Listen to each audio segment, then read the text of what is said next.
हरियाणा के सोनीपत, जहां सुबह की हवा में उम्मीदों की खनक होती है, लेकिन इस सुबह की फिजा में तैर रही थी खौफ की खामोशी। जी हां, हम मोई हुड्डा और पुट्ठी के बीच की बात कर रहे हैं, जहां सोनीपत ज़िले का ये गांव और एक सुनसान खेत में ड्रेन की दीवार के पास एक युवक का शव मिलता है। क्षेत्र में सनसनी फैल जाती है।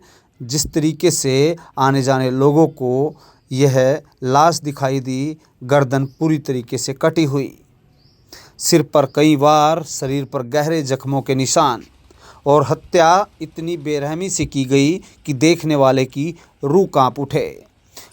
जिसको लेकर स्थानीय लोगों ने मौके पर पुलिस बुलाई और पुलिस आने के बाद खेतों के भीतर बरामद हुआ एक पेचकस और एक कटर। क्या ये हथियार जिससे युवक की जान ली गई?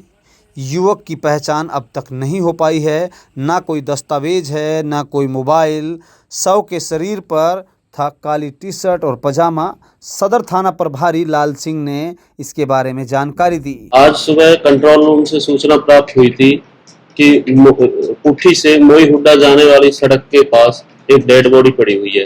जिस सूचना पर हम मौका पर पहुंचे, टीम के साथ मौका पर पहुंचने के बाद में वहां से गांव का चौकीदार, किरसन चौकीदार मौके पर मिला, जिसने अपनी एक लिखित शिकायत दी कि आज सुबह मैं गांव से घूमने के लिए पुट्ठी रोड पर आया था, तो मैंने गांव के अरुण के खेत में एक खून से लथपथ अनजान व्यक्ति की डेड बॉडी देखी। जो ये डेड बॉडी किसी नाम पता ना मालूम की है, जिसके बारे में उचित कार्रवाई की जाए। जिस संदर्भ में फसल की टीम मौके पर बुलाई गई, एसीपी साहब ने मौके की विजिट की और हमने अपनी टीमें लगा दी है और उसकी नाश का कार्रवाई करके पोस्टमार्टम के लिए भेज दिया गया है।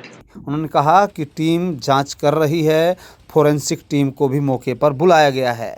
इस कत्ल के पीछे कौन है, क्या वजह है, क्या ये आपसी रंजिश थी या इससे बड़े राज छुपाने की साजिश?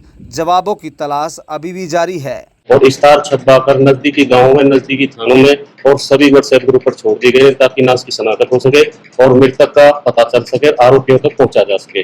अपनी दो टीम अलग से लगाई है। एक टीम सीसीटीवी चेक करने के लिए गई है और एक टीम अपना रिकॉर्ड को चेक किए हुए है कि इससे कोई नाम से कोई सस्पेक्टेड आदमी तो नहीं हो सकता, जिससे कि पता चल सके कि मृतक कौन है और मारने वाले कौन है। तो सर उसके पास में कोई ड्राइविंग लाइसेंस या आधार कार्ड वगैरह कुछ ऐसा नहीं, उसके पास ऐसा कुछ नहीं मिला। एक तो सर्जिकल चाकू था जो ब्लेड नुमा होता है, और एक पेचकस था और कुछ टूटे हुए स्टिक थी लकड़ी की जिसमें ब्लड लगा हुआ था, और उसके वहाँ कोई भी आधार कार्ड वगैरह कोई आइडेंटिटी उसके पास नहीं। हाँ, कार्रवाई जारी है। पोस्टमार्टम कराने के लिए भेज दिए गए हैं और दो टीमें भेज दी गई हैं, एक सीसीटीवी कैमरा चेक करने के लिए और दूसरी रिकॉर्ड खंगालने के लिए। इस तरह का नाम कोई क्रिमिनल का तो नहीं है। और हत्यारा अब भी आज़ाद घूम रहा है।